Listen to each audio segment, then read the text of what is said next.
Hey everyone, my name's Walter, and I'm back here to bring you some more stories from Reddit. These are going to be stories about relationships, and I heavily use subreddits like Reddit Relationships and especially Am I the Asshole? This is potentially about any kind of relationship problem, not just romantic. So let's just begin with relationship troubles from Reddit. Am I the asshole for refusing to be my friend's baby's godfather after I was given a legally binding contract to sign with requirements attached? Short story is my wife is from another country, and we met a couple in which the husband's wife is from the same country. We are great friends. Almost 9 years now. Done a lot together. Best friends, hands down. The husband has no family alive / that talks to him. The wife obviously only has the husband as her family here in the US. Well, the wife is pregnant with a baby girl. For sake of conversation, we will call her Jane. The husband asked me if I could be Jane's godfather. To note, they are Catholic. I was honored. My friend was thrilled, and the next day he dropped off an envelope with some papers in it. After he left, I looked, and it was a legal contract that I needed to sign in order to be the godfather. Obviously, I thought it was a bit overboard, but gave it a read anyways. It has many things I must do as a godfather, such as I must go to every Catholic event in which Jane attends, such as christening, confession, confirmation, etc., which I know are normal events for a Catholic child's life, not a big deal. Then we get into ridiculous things. I have to consider becoming Catholic. I must give a gift of at least $500 for each of these events, and on birthdays / Christmas, gifts must be cash only and over $250. Oh no, it gets worse. I am expected to save at least $25,000 over Jane's 18 years and set it aside for Jane's future college tuition. Her parents will provide the rest. Seriously? The list goes on to include various things such as being willing to cancel any plans I have if they need me to watch Jane or if they go on vacation. Apparently Jane can't go? Many of the other things on the list were silly or not a big deal, like spending time with her once a week. I called my friend and said it was nothing personal, but there was no way I would sign it. He got mad and said I am the only family they got and I should be grateful and honored to be asked. I told him I was honored, but the rules were extreme and ridiculous, especially when it comes to the money involved. He brought up that he knows I am a godfather to a niece I have and I send her money, which I do. I give her $100 a year. In her country, that's a ton of money. I told him there's a big difference between $100 and tens of thousands over 18 years. He essentially told me he thought I was a good guy, but it was apparent I was selfish. He has since blocked my number and my email. His wife has too. Mind you, his wife and mine talk nearly every day. Since he ended things, I shredded the papers he gave me and left them in a bag and put it in his mailbox for him, telling him it was a shame he ruined a friendship over ridiculous demands. I told him I forgive him regardless. Lastly, I will note together this couple makes almost $200,000 a year.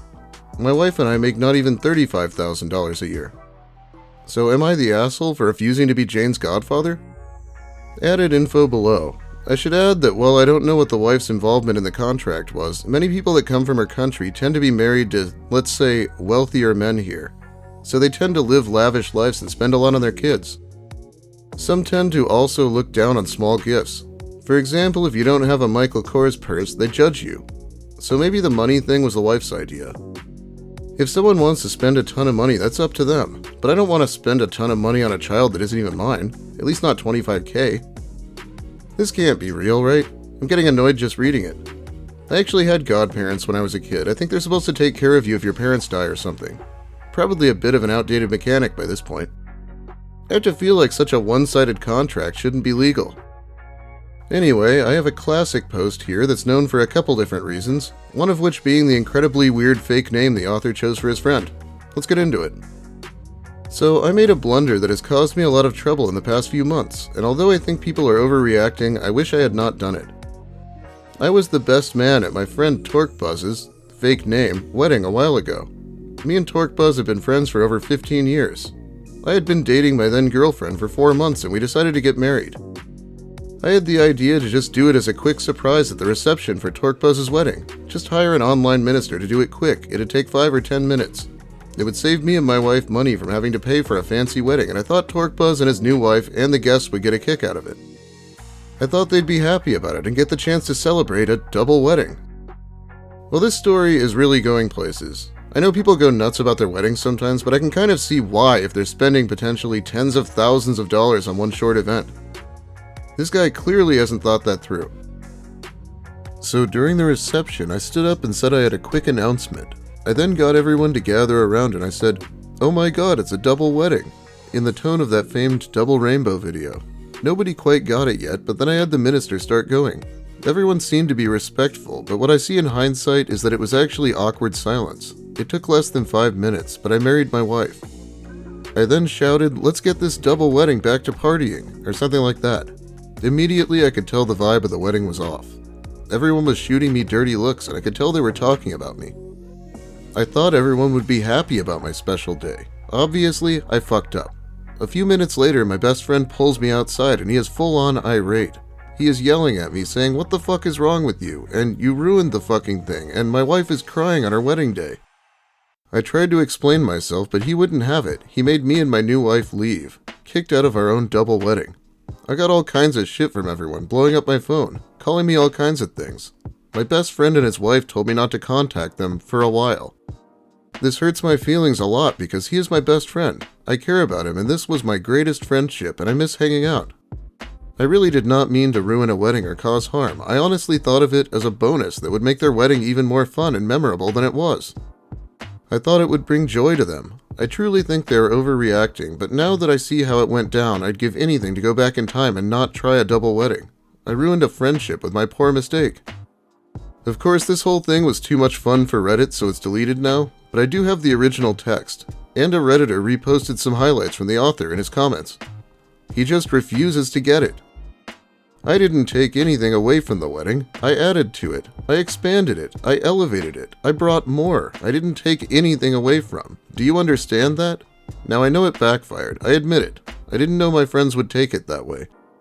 Sometimes it doesn't occur to me that some people are very controlling, and I just don't mean that negatively per se. I just mean some people like to have a firm grasp on an event and stick by preconceived guidelines, whereas me, I am more of a freewheeling free thinker, whatever happens happens kind of guy. An outlook that I think is both freeing and less stressful. But everyone has their style, and I should have recognized the style of my friend. To be clear, I admit I should not have done double wedding for this particular audience. To say that I should pay half the cost for a wedding I tried to expand is, I'm sorry, out of the question. I told you not to suggest it again. Please, obey my request. He acts like there's an infinite amount of attention. There's only 100% of the attention to go around, and if you do something too attention-grabbing, you're taking it away from the bride and the groom. Weddings are pretty boring, and it's easy to overshadow them by acting like a buffoon. This guy went and did something so ridiculous that it probably overshadowed the whole thing even though it happened at the reception. So it's also bad to propose at a wedding?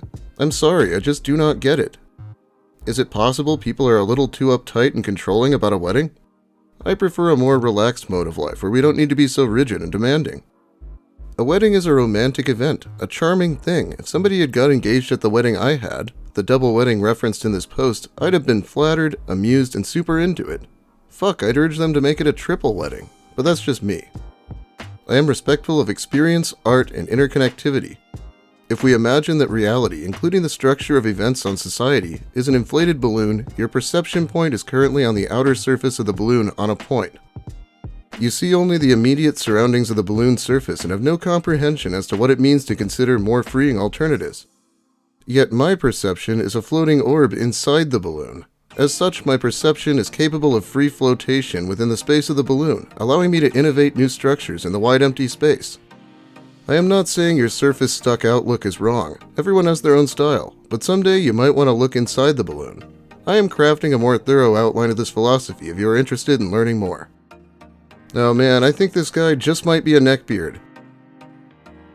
You don't seem to comprehend theft. Your lunch analogy involves a sandwich, a physical object with a specific quantity of matter. If I eat some of it, I am literally reducing the quantity of matter, leaving less than was previously present. In my double wedding, I am not reducing the quantity of anything, thereby not thieving. I was adding matter, not removing, building. I admit I chose the wrong audience for the double wedding project. I have also alerted my friend if he ever has another wedding that I wouldn't launch any projects during it, so I would have thought that this would have resolved it, but it hasn't yet. You know this was in the reception, right? It's not like I interrupted their vows or something. It was my double wedding, and it was an addition onto an existing reception and only took about 5 minutes. I will never agree to pay money for this, and frankly, nobody in my real life has ever floated such a bizarre idea. This seems to be a Reddit thing. I'd imagine they're telling him to pay for half of it because he keeps calling it his own double wedding rather than his friend's event that he usurped. Don't forget this guy is supposed to be the best man, by the way, not just some rando. Not only wasn't he not the best man at the wedding, but he probably was the worst. Oh, I don't like to meticulously plan things, so it's okay for me to go around fucking up other people's events. Now let me explain to you why society's wrong and not me. Okay, one more Am I the Asshole story. Am I the asshole for telling my waitress's manager she did a great job? Not a clickbait title, that's actually what happened. I got called an asshole for it, so now I have come here out of curiosity for you fine people to help settle the disagreement. I met a girl online and we clicked, and have gone on a couple dates. 2 nights ago was our 3rd date, and I was treating her to dinner at a local burger place in the city. Nothing fancy, I just wanted some good conversation over a tasty meal. This girl is a knockout, has the rare quality of being a great listener, and isn't obsessed with herself. She's funny, charming, and smart. We had had several great dates, and I was getting close to asking her to be my girlfriend. She is also the one who called me an asshole before the night was done. Not her exact words, but we'll get there. Our waitress for dinner was great. Actually enthusiastic and friendly, on point with the refills, and just top-notch service all around. At one point in the evening, she did spill a partially full glass of water on our table, but it wasn't really her fault because she had gotten bumped into, and she was very quick to apologize and wiped the table dry with a smile on her face, so if anything that was a point in her column. At the end of the meal, she brought the check, and I told her I would like to speak to her manager. She asked if there was something wrong, and I calmly repeated that I would like to speak with her manager, and could she please go get him. She leaves and reappears with the manager a few moments later, and I proceed to tell him that we had gotten excellent service that night, and that her name was one of their best. He thanked me for the feedback, and she also looked very happy at the compliment and thanked me. The only one not happy was my date. She said if that was supposed to impress me, it didn't, and said that I was full of myself. She didn't say much else as we gathered our things to leave, and there was no kiss at the door that night. I texted her saying I was sorry for whatever I did wrong and that I'd like to see her again soon. So far, no response. So pardon my French, but what the fuck? Yeah, this is some kind of weird power move for sure. He acts like he's going to complain just to make her sweat it out. No idea why he thought his date wouldn't take it that way. Or maybe he doesn't notice when he tries to intimidate random servers? Anyway, it's about all the time I have for you today. Thanks for watching, everyone. If you like the video, please give it a like. If you have something to say, I sure hope you let me hear it in the comments, because I do read them when I'm being active. If you're new here and want more content, consider subscribing, because people on YouTube really care about this number. And I will be making some more videos here soon. Big thanks also to my awesome patrons who support me more directly over on Patreon. Real talk, my computer's giving me some problems right now. Hopefully I'll be able to upload soon here, but I have no guarantee if there's going to be anything for Valentine's Day. I will try to be back with the Magic Beard conclusion very soon here. Well, have a great night, everyone, and remember, the real asshole is anyone who tries to control what happens at an event they pay a lot of money for. Yeah, definitely them.